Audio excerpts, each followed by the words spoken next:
Mr. President, Mr. General Secretary, distinguished delegates, half a world away from this place of peace, the firing, the killing, the bloodshed in two merciless conflicts have, for the first time in recent memory, diminished after adding terrible new names to the roll call of human horror.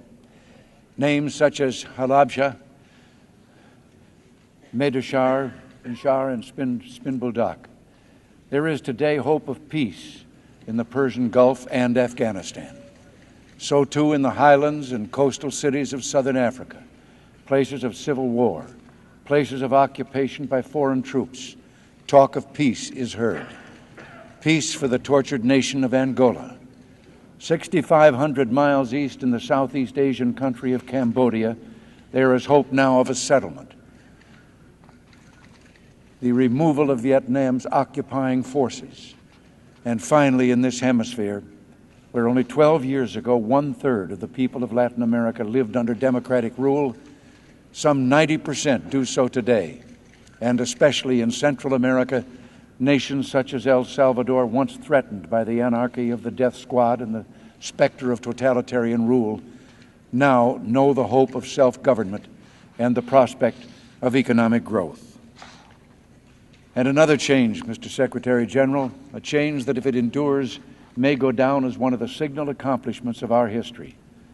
A change that is a cause for shaking of the head in wonder is also upon us. A change going to the source of post-war tensions and to the once seemingly impossible dream of ending the twin threats of our time, totalitarianism and thermonuclear world war. For the first time, the differences between East and West, fundamental differences over important moral questions dealing with the worth of the individual and whether governments shall control people or people control governments. For the first time, these differences have shown signs of easing. Easing to the point where there are not just troop withdrawals from places like Afghanistan, but also talk in the East of reform and greater freedom of press, of assembly, and of religion. Yes, fundamental differences remain. But should talk of reform become more than that, should it become reality, there is the prospect of not only a new era in Soviet-American relations, but a new age of world peace. For such reform can bring peace. History teaches, and my country has always believed, that where the rights of the individual and the people are enshrined, war is a distant prospect. For it is not people who make war. Only governments do that. I stand at this podium then in a moment of hope. Hope not just for the peoples of the United States or the Soviet Union, but for all the peoples of the world. And hope, too, for the dream of peace among nations, the dream that began the United Nations. Precisely because of these changes, today the United Nations has the opportunity to live and breathe and work as never before.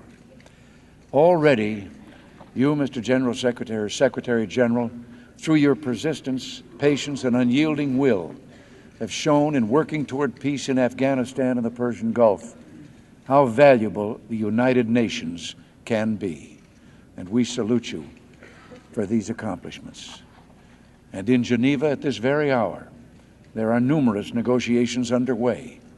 Multilateral negotiations at the Conference of Disarmament, as well as bilateral negotiations on a range of issues between the Soviets and ourselves. And these negotiations, some of them under UN auspices, involve a broad arms control agenda, strategic offensive weapons and space, nuclear testing, and chemical warfare, whose urgency we have witnessed anew in recent days. And Mr. Secretary General, the negotiators are busy, and over the last few years they've been engaged in more than an academic exercise. There is movement. The logjam is broken. Only recently, when the United States and the Soviet Union signed the INF agreement, an entire class of U.S. and Soviet nuclear missiles was eliminated for the first time in history. Progress continues on negotiations to reduce in massive number strategic weapons with effective verification. And talks will begin soon on conventional reductions in Europe. Much of the reason for all of this goes back, I believe, to Geneva itself, to the small chateau along the lake where I and the General Secretary of the Soviet Union had the first of several fireside chats, exchanges characterized by frankness, but friendliness too. I said at the first meeting in Geneva that this was a unique encounter between two people who had the power to start World War III or to begin a new age of peace among nations. And I also said peace conferences, arms negotiations, proposals for treaties could make sense only if they were part of a wider context, a context that sought to explore and resolve the deeper underlying differences between us. I said to Mr. Gorbachev then, as I have said to you before, nations do not mistrust each other because they're armed. They are armed because they mistrust each other. And in that place, by that peaceful lake in neutral Switzerland, Mr. Gorbachev and I did begin a new relationship based not just on engagement over the single issue of arms control, but on a broader agenda about our deeper differences, an agenda of human rights, regional conflicts, and bilateral exchanges between our peoples. Even on the arms control issue itself, we agreed to go beyond the past, to seek not just treaties that permit building weapons to higher levels, but revolutionary agreements that actually reduced and even eliminated a whole class of nuclear weapons. What was begun that morning in Geneva has shown results. In the INF Treaty, my recent visit to Moscow, in my opportunity to meet there with Soviet citizens and dissidents and speak of human rights, and to speak, too, in the Lenin Hills of Moscow to the young people of the Soviet Union about the wonder and splendor of human freedom. The results of that morning in Geneva are seen in peace conferences now underway around the world on regional conflicts, and in the work of the UN here in New York, as well as in Geneva. But Mr. Secretary General, history teaches caution. Indeed, that very building in Geneva where important negotiations have taken place, the Geneva Accords on Afghanistan, the Iran-Iraq negotiations, for example, we see it today as stone-like testimony to a failed dream of peace in another time.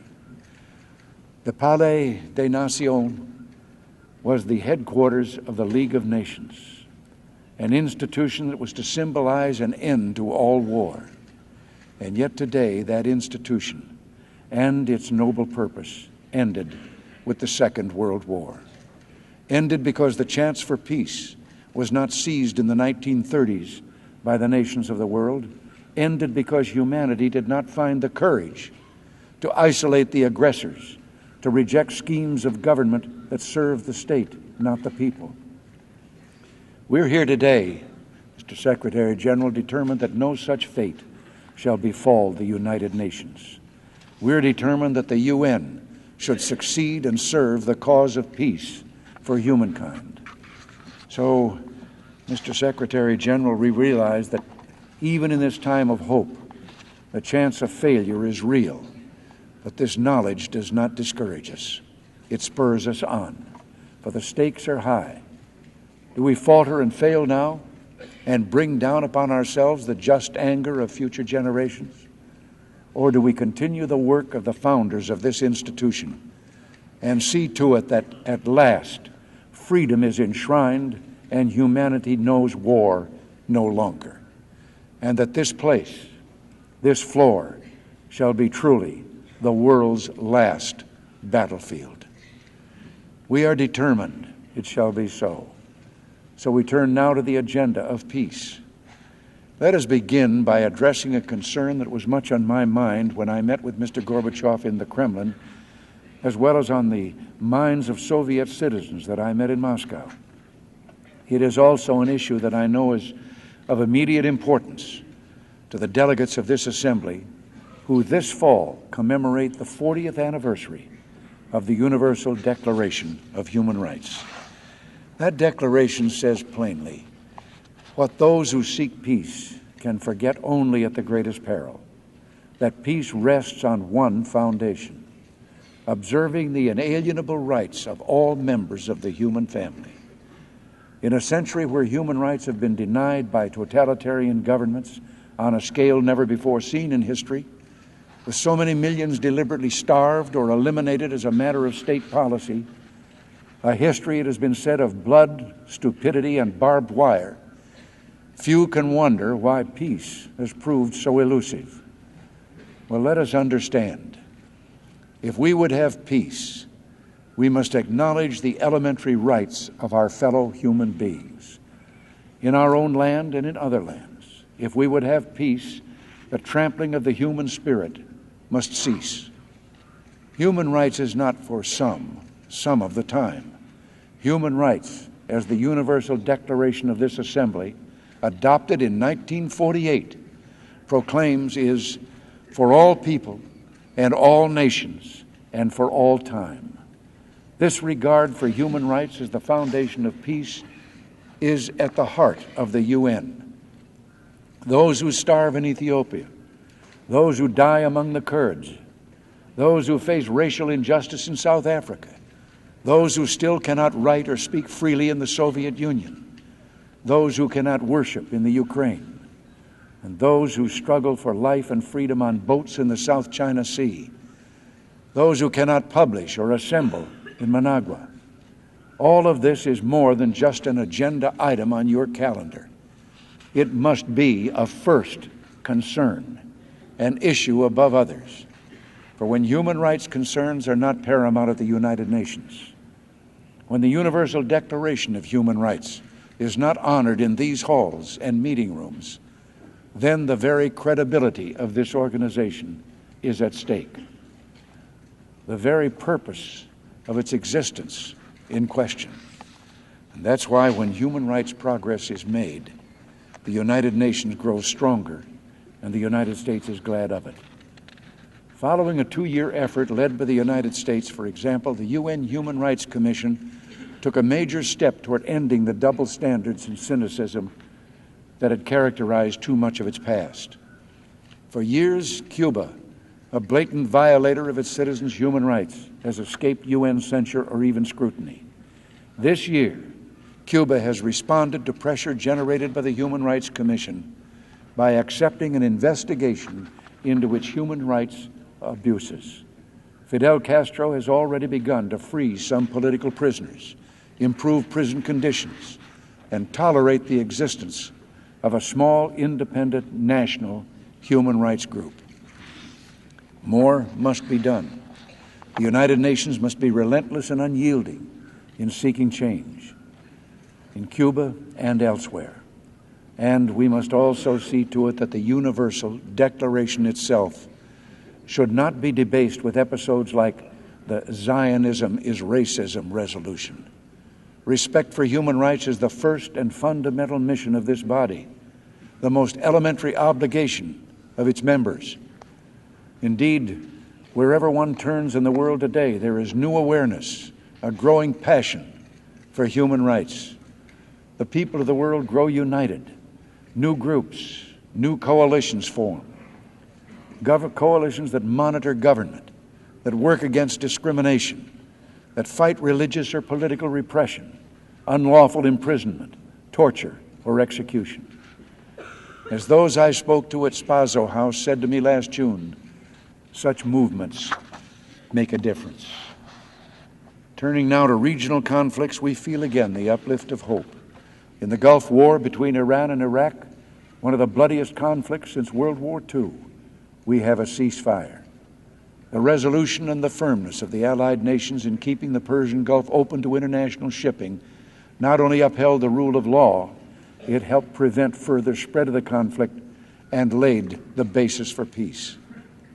So too, the Security Council's decisive resolution in July a year ago has become the blueprint for a peaceful Gulf. Let this war, a war in which there's been no victor or vanquished, only victims, let this war end now. Let both Iran and Iraq cooperate with the Secretary General and the Security Council in implementing Resolution 598. Let peace come. Moving on to a second region, when I first addressed the UN General Assembly in 1983, world attention was focused on the brutal invasion and illegal occupation of Afghanistan. After nearly 9 long years of war, the courage and determination of the Afghan people and the Afghan freedom fighters have held sway, and today an end to the occupation is in sight.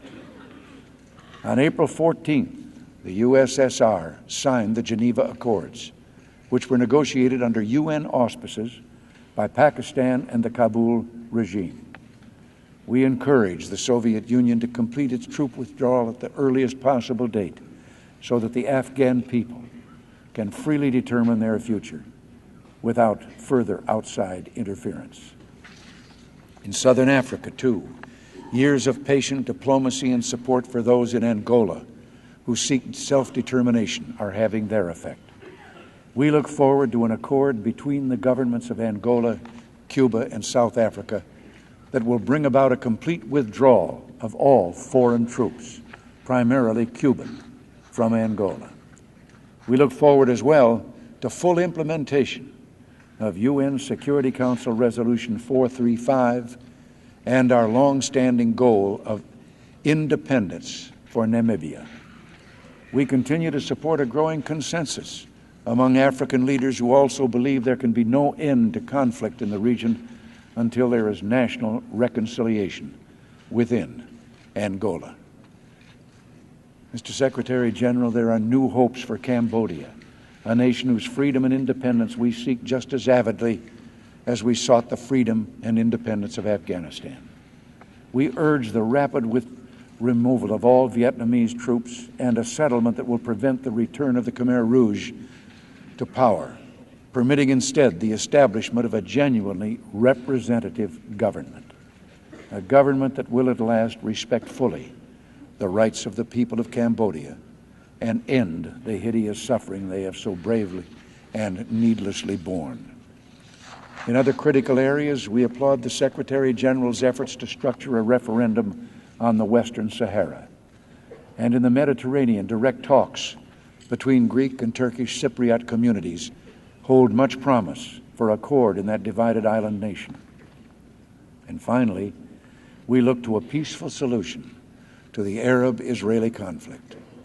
So too, the unnatural division of Europe remains a critical obstacle to Soviet-American relations. In most of these areas, then we see progress, and again, we're glad of it. Only a few years ago, all of these and other conflicts were burning dangerously out of control. Indeed, the invasion of Afghanistan and the apparent will among democratic and peace-loving nations to deter such events seemed to cause a climate where aggression by nations large and small was epidemic, a climate the world has not seen since the 1930s. Only this time, larger war was avoided because the free and peaceful nations of the world recovered their strength of purpose and will. And now, the United Nations is providing valuable assistance in helping this epidemic to recede. And because we're resolved to keep it so, I would be remiss in my duty if I did not now take note here of the one exception to progress in regional conflicts. I refer here to the continuing deterioration of human rights in Nicaragua and the refusal of the tiny elite now ruling that nation to honor promises of democracy made to their own people and to the international community. This elite, in calling itself revolutionary, seeks no real revolution. The use of the term is subterfuge, deception for hiding the oldest, most corrupt vice of all, man's age-old will to power, his lust to control the lives and steal the freedom of others. And that's why, as president, I will continue to urge the Congress and the American public to stand behind those who resist this attempt to impose a totalitarian regime on the people of Nicaragua. That the United States will continue to stand with those who are threatened by this regime's aggression against its neighbors in Central America. Today, I also call on the Soviet Union to show in Central America the same spirit of constructive realism it has shown in other regional conflicts, to assist in bringing conflict in Central America to a close by halting the flow of billions of dollars worth of arms and ammunition to the Sandinista regime, a regime whose goals of regional domination, while ultimately doomed, can continue to cause great suffering to the people of that area and risk to Soviet-American relations unless action is taken now.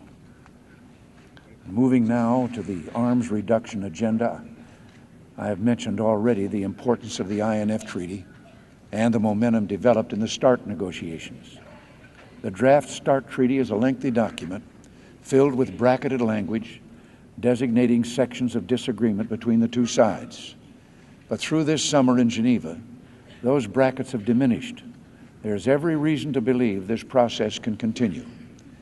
I can tell this Assembly that it is highly doubtful such a treaty can be accomplished in a few months, but I can tell you a year from now is a possibility, more than a possibility. But we have no deadline. No agreement is better than a bad agreement. The United States remains hopeful, and we acknowledge the spirit of cooperation shown by the Soviet Union in these negotiations. We also look for that spirit to be applied to our concerns about compliance with existing agreements. So too, our discussions on nuclear testing and defense and space have been useful. But let me here stress to this General Assembly that much of the momentum in nuclear arms control negotiations is due to technological progress itself, especially in the potential for space-based defensive systems.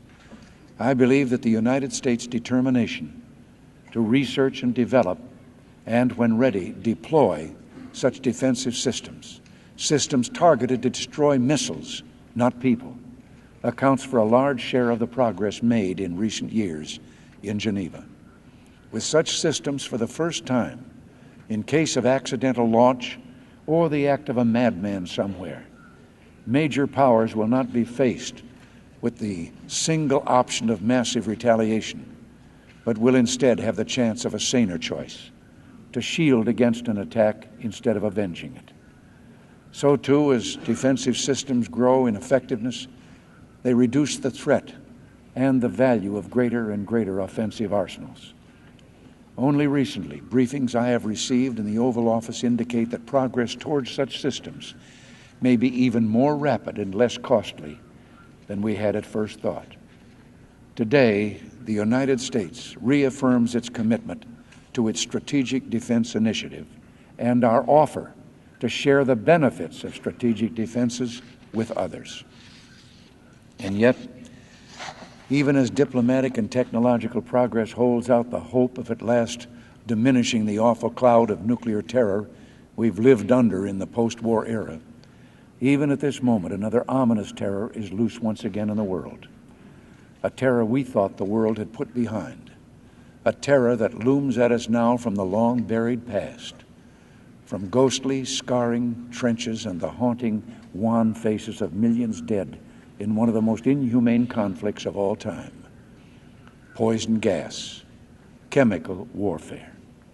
Mr. Secretary General, distinguished delegates, the terror of it, the horror of it, we condemn it.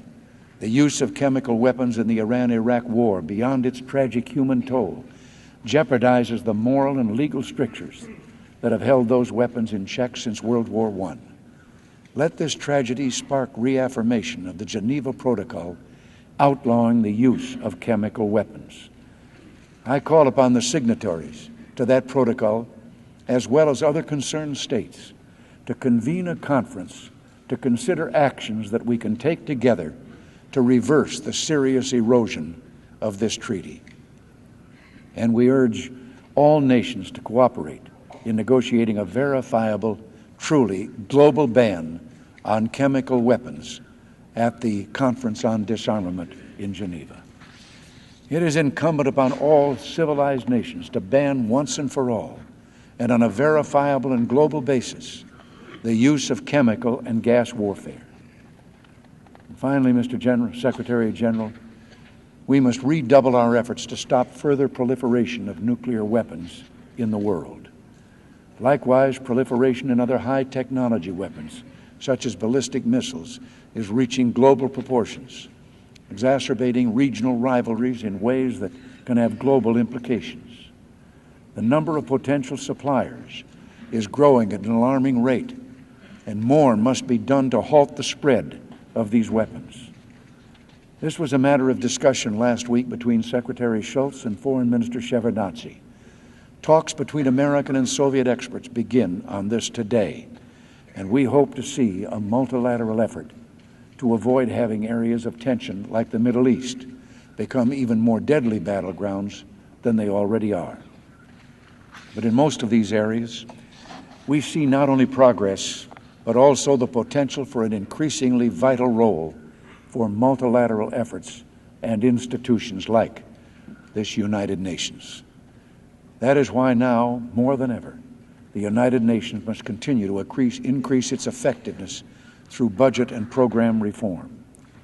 The UN already is enacting sweeping measures affecting personnel reductions, budgeting by consensus, and the establishment of program priorities. These actions are extremely important.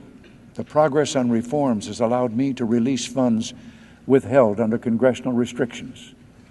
I expect the reform program will continue and that further funds will be released in our new fiscal year.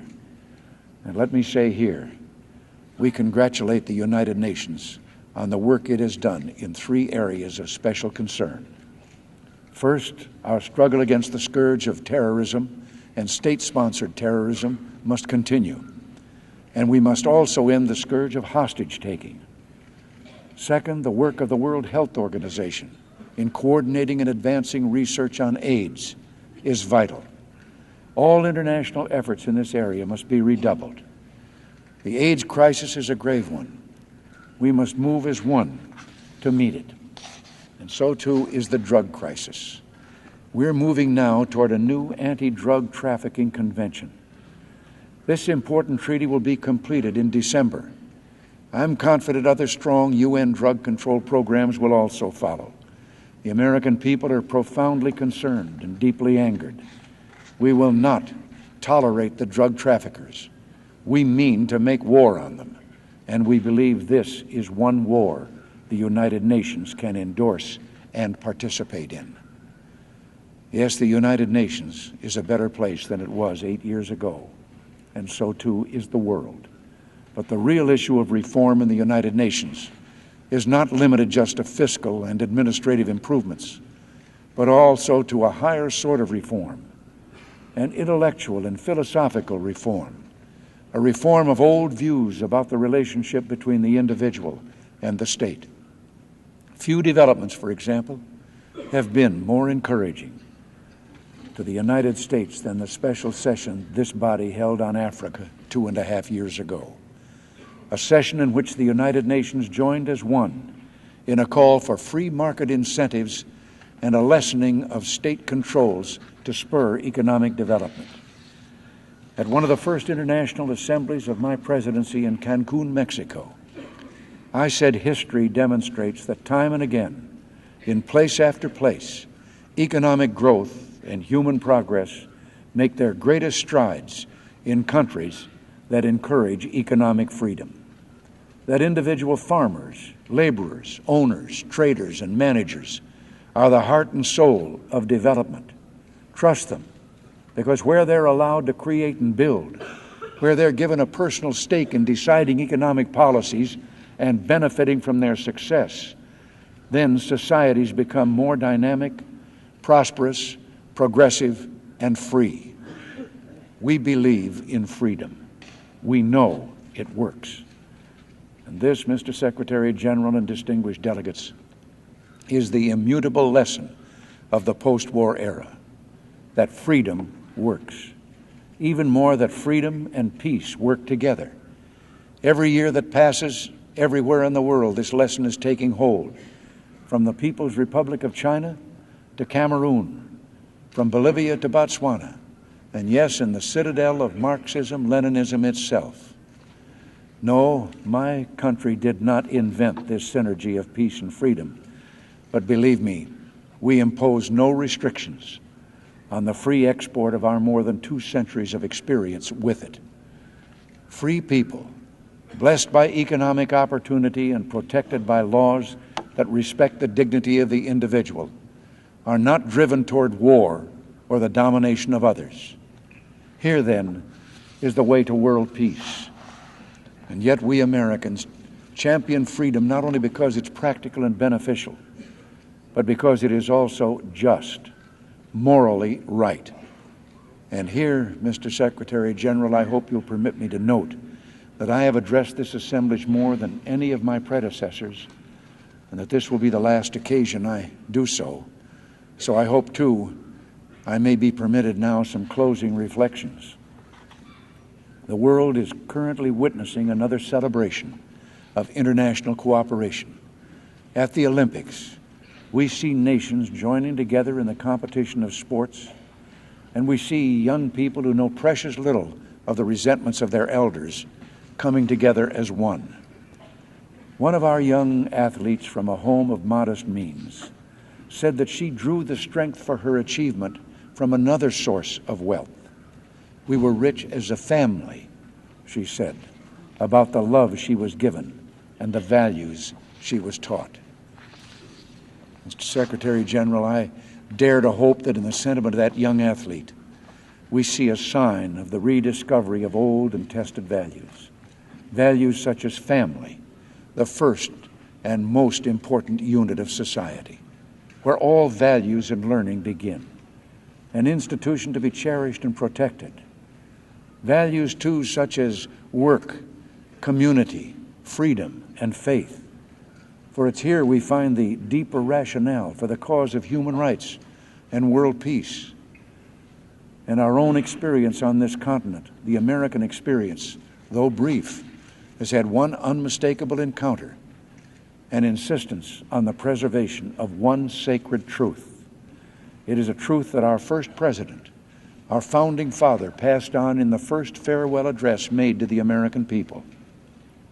It is a truth that I hope now you'll permit me to mention in these remarks of farewell.